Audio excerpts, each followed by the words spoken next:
Hi, welcome to Nap Time Nutrition. This is Yaffi Lvova, registered dietitian, nutritionist, and owner of Baby Bloom Nutrition and Toddler Test Kitchen. And today I have to give a special shout out to Paige, who is right here, but I'm not going to show you her because she didn't want to come on camera. But she's my dietetic intern who put together this talk with me. And today we're talking about, does intuitive eating work? And this is a really common question. I really am a big fan of intuitive eating, and a lot of people say, does it work? Well, first we have to talk about, what does work mean? What does it mean that it works? Because a lot of people, when they're asking that question, they're asking me, does intuitive eating help me lose weight? Does intuitive eating help with lab values? Will intuitive eating help me win the lottery? And the answer to all of that is, I don't know. I don't know your body. And that's the thing about intuitive eating, is that it has to do with your personal biology, whereas most of these other diets out there and these food philosophies have to do with general advice that may or probably may not work for you as an individual. And intuitive eating puts it entirely in the individual sphere. So based on that, we can say, yes, it works. So let's redefine what works means. In order to redefine that, we have to redefine what health is. And I've talked about this before. Health, we see health as very limited in our very limited scope. We're very myopic on our definition of health in today's society. We think of it as related to the physical only. Are you healthy? Well, what are your lab values? Well, how much do you weigh? Well, all of these things that relate only to the physical. And the truth is that health really relates not only to the physical, but to the mental, the emotional, the social as well. And when we can step back and see health on a bigger scale like that, then we redefine what health is, and we redefine whether something's working for us or not. So is weight loss the answer to healthy living? A lot of people would say yes. A lot of these non-diets like Noom and WW, which is, by the way, still Weight Watchers, all of them are going to tell you that weight loss is health and health is weight loss. Okay, but what if you are a very large person and you lose 100 pounds? Is that healthy? Well, how did you do it? How did you feel when you were doing it? Did you feel restricted? Were you eating enough calories to fuel yourself? Is your hair falling out? Are your nails a normal shape? How are your interpersonal relations? Now, if we talk about the same situation, but with someone who's smaller. If let's say that person lost 25% of their body weight, let's take that down to someone who is 125 pounds and loses the same percentage of body weight. Now, all of a sudden, by the same means, by the way, all of a sudden we're concerned. This person has an eating disorder. This person needs to seek treatment. And this is an issue on multiple levels right now. In multiple levels, because society would say that weight loss for the larger person is a good thing, and we don't think about how that weight loss was done, or what the person feels like, or what their lab values are showing, and how they're sleeping. But when we look at someone who's thin and has lost weight, we automatically say, hey, there's a problem. When the truth is that if these people were doing the same thing and following the same type of program, both of them have an eating disorder, and both of them deserve treatment for that eating disorder. So let that sit for a sec. It is not automatically healthy for someone to lose weight. It's also not automatically healthy for someone to gain weight. And what this comes back to is weight does not equal health.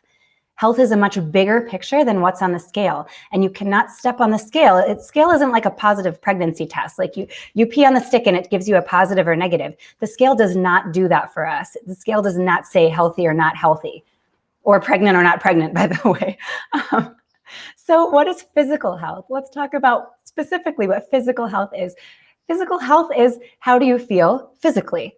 Yes, how you feel emotionally also is important, but when we're talking about physical health, how does your body feel?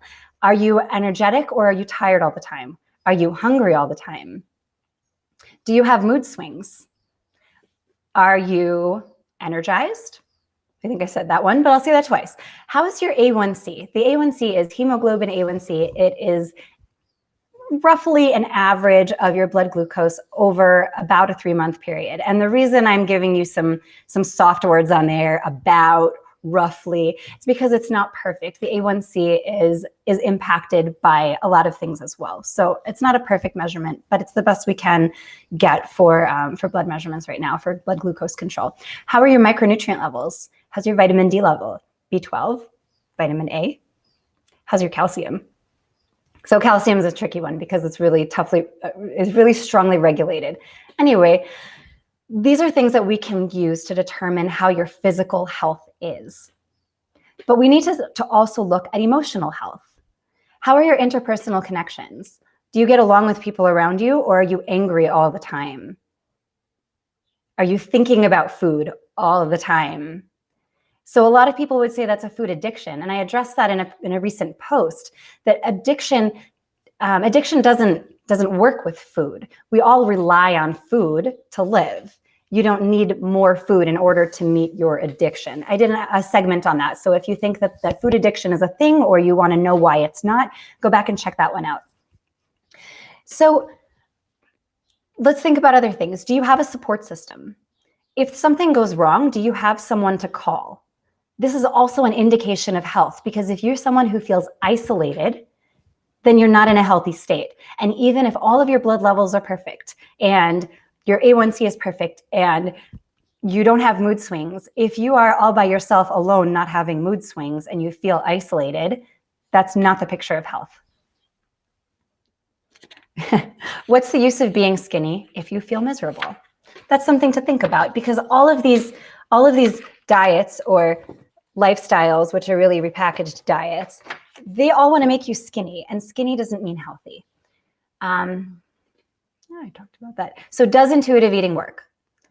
Well, we've redefined work. We've redefined health. So intuitive eating does work to help create a healthy relationship with food. Well, what does that mean? A healthy relationship with food is when you can listen to your biological signals of hunger and fullness and honor them without guilt or shame. It means that you can go through life, you eat, and then you move on, and you don't have that nagging guilt. But it also means that when you crave a chocolate chip cookie, you can have a chocolate chip cookie and understand that your body is going to give you signals to crave different things. That at the very beginning, yeah, you might be eating a lot of cookies when you first start this, but once you get past that, you're going to crave a salad. You don't believe me? I can see it. I can see it through the internet. You're cocking an eyebrow and you're saying, that's not really going to happen. I'm just going to eat a bunch of chocolate cake, which, by the way, sounds good right now, right, Paige? Sounds good? Yeah, sounds good. We both say chocolate cake sounds good. But here's the thing. If you're listening, you may be a parent. And if you're a parent, you have probably had this idea that you want to escape to a desert island. And we've all thought about this, right? With someone kind of scantily clad bringing you delicious cocktails, and you just hang out on the beach and look at the ocean and feel the waves.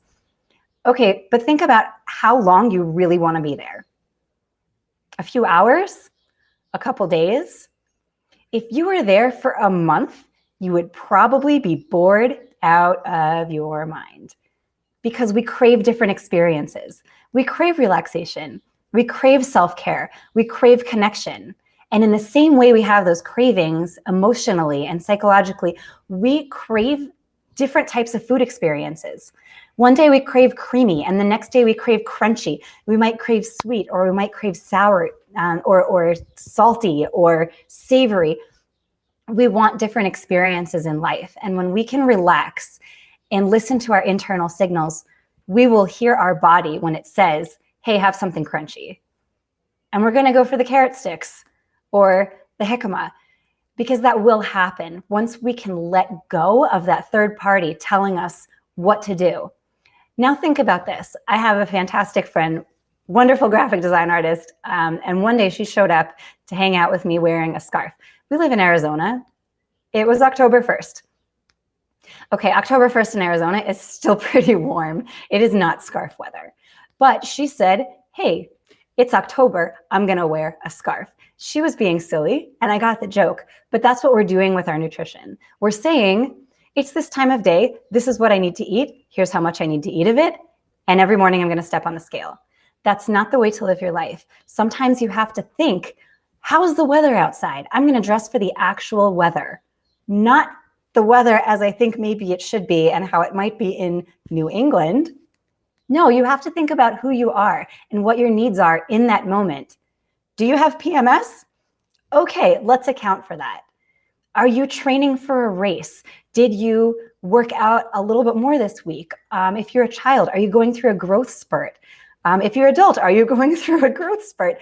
Did you maybe not sleep well last night? Or there are so many factors that impact our food choices. We need to look at the situation. We need to look at the big picture and determine what's in our best interest right now. It may or may not be the salad in the fridge. It's up to you to decide. And that's what intuitive eating can do for you. So how do you do intuitive eating with kids? You don't.